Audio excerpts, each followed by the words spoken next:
All right, boys, get out the brass band. I've used part of the breadboard and brought it over, and I've hooked into my production board, the production smoke, and I'm running off of the rails up through everything legit except for this little piece here. I have to put this piece somewhere in the tender, and that's it. Everything else is wires. Oh, and then find room for the sound system. But here we are. I know we got the pulsing and all this other crap.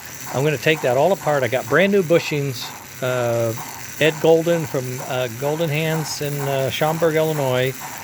He saw my dilemma. He knew I needed those bushings. He sent me a set. Thanks, Ed. And when I get this wired and done, I'm going to take that all apart and rebuild it for Leon. But the most important part, of course, is the puff and the chuff. And the delineation between puffs is quite clear. There's a definitive break function, and there is a chuff trigger. Chuff, chuff, chuff, chuff. It's just a natural. Okay. And that was at 30. That was about 30. There's 30.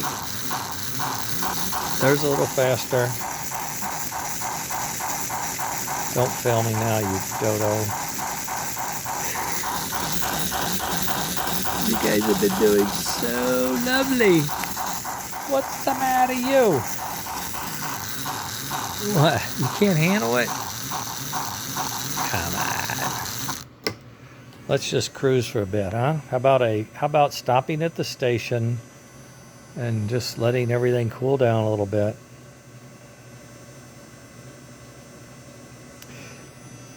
Okay, let's try it now.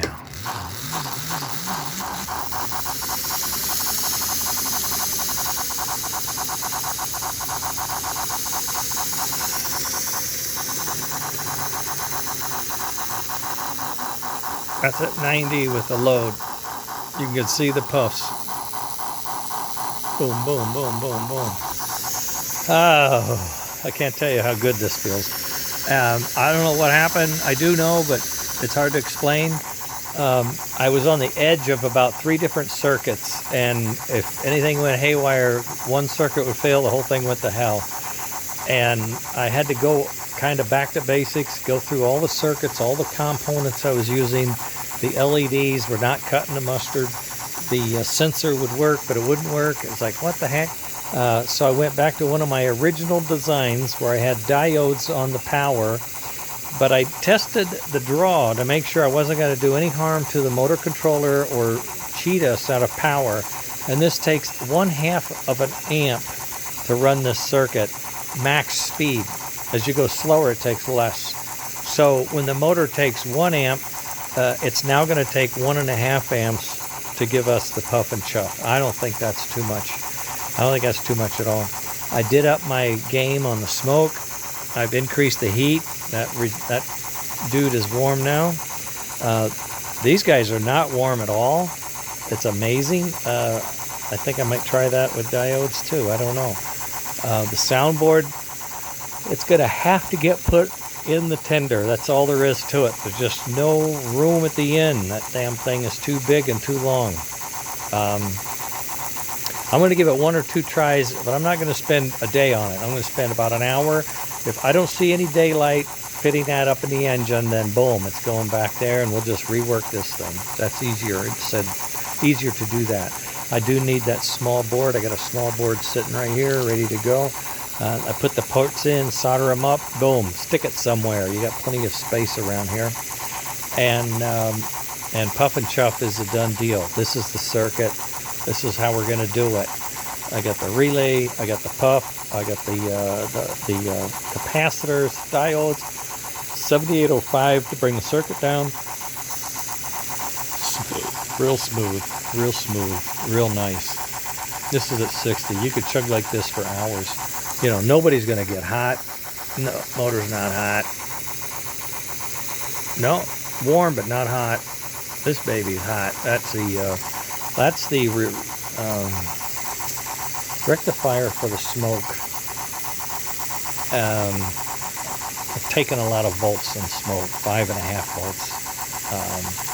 I tried to get it down to 4, but you just didn't get enough. When we go to this rock wool fabric, you just got to have a hotter heat. That's all it is to it. The plastic, this plastic can handle it. It's a pretty good plastic, but I am going to have to change to black because I'm going to get rid of that risk factor by going to carbon fiber PETG, which has a much higher tolerance. It's like a 160C tolerance, and this is a 140C, and we're running at 120, so it's like, well, that's a little close.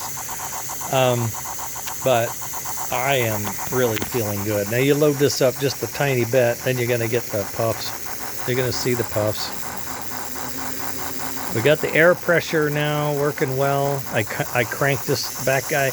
I cranked this guy up, so we're pumping more. We're about more at real life 10 volts. I don't know how much is going to the fan, but probably about 3.5. And when we go to the idle, like at the station, we're at that 2.5.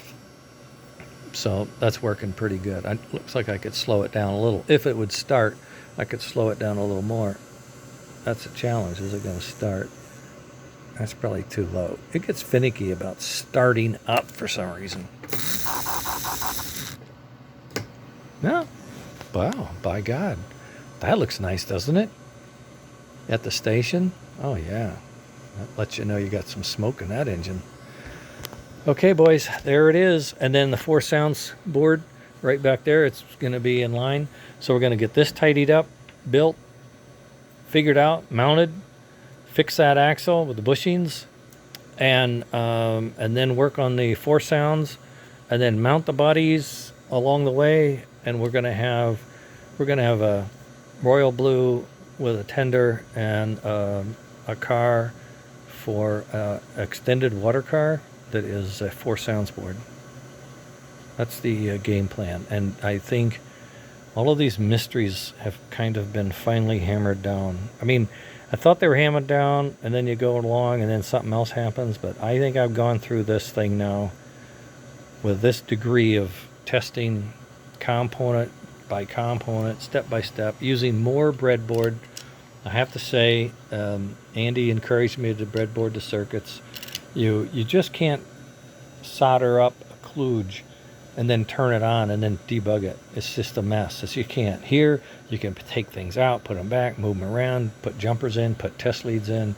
You can do so much testing with the breadboard that you just can't do if you go ahead and try to glue something together and run it down the track and see. That's like Elon Musk's first launch, right? He destroyed his launch pad, concrete flying. Oh my God. That's kind of the way I was. I don't want to admit it. That's kind of the way I was. Now I have to be more studious, more willing to sit with the meters and test things. But the end result is reliability. That's the trick. Reliable, functional, and buildable. I mean, I can send this circuit to Dan, design the board. He can assemble it. You guys can buy it or whatever, and bingo. This can go in and run just like it's doing here. There's nothing magic here. No hocus pocus, no black tape, nobody standing behind a screen. This is all just the real thing going, doing its thing. It's not digital as I would like, but I wanted to keep it for the average guy who just has track and a transformer and wants to have a little more fun. That was my whole intention for doing it this way.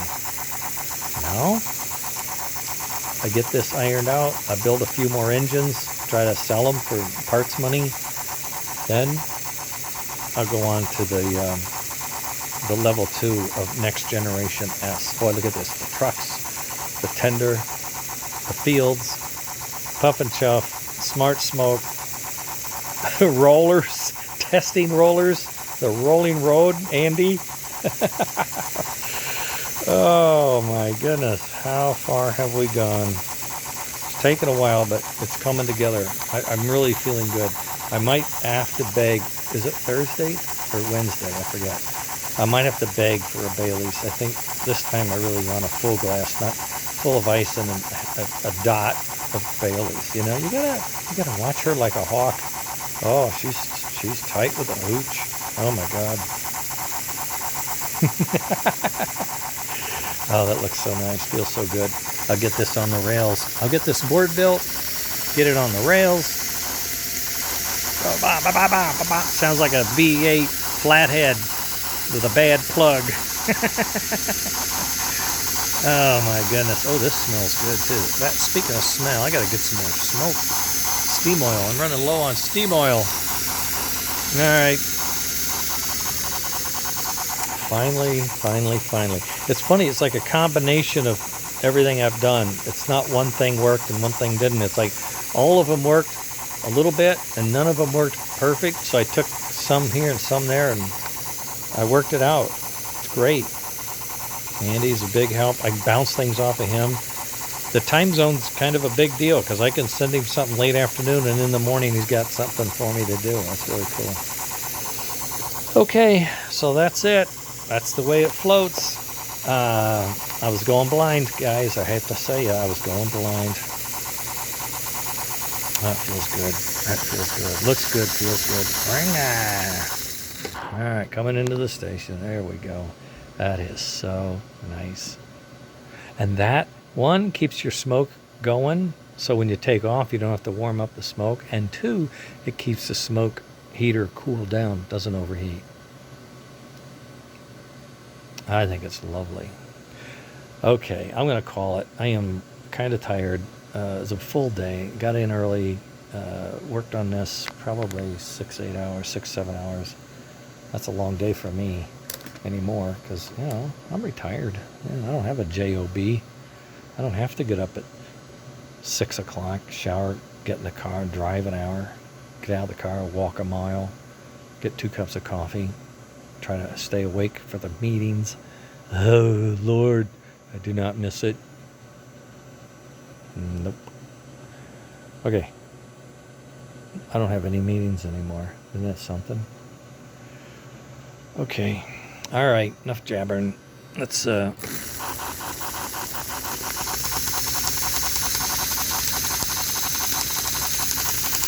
it's like knocking knees down there.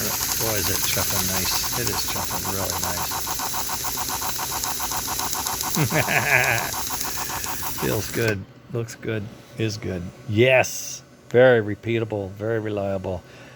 Let's button this baby up. Thanks for listening and watching and crossing your fingers and telling me what's going on. Can you read that? Yeah. We're all in this together, baby. Next Generation S, another big step. Right there it is. All that stuff. We need that in your engines. At least one engine. You should have next gen so you know what it's about. And then we can go on to the next thing. Oh boy. All right. That's it. I'm done now. Thanks, everyone. Appreciate it. Bye.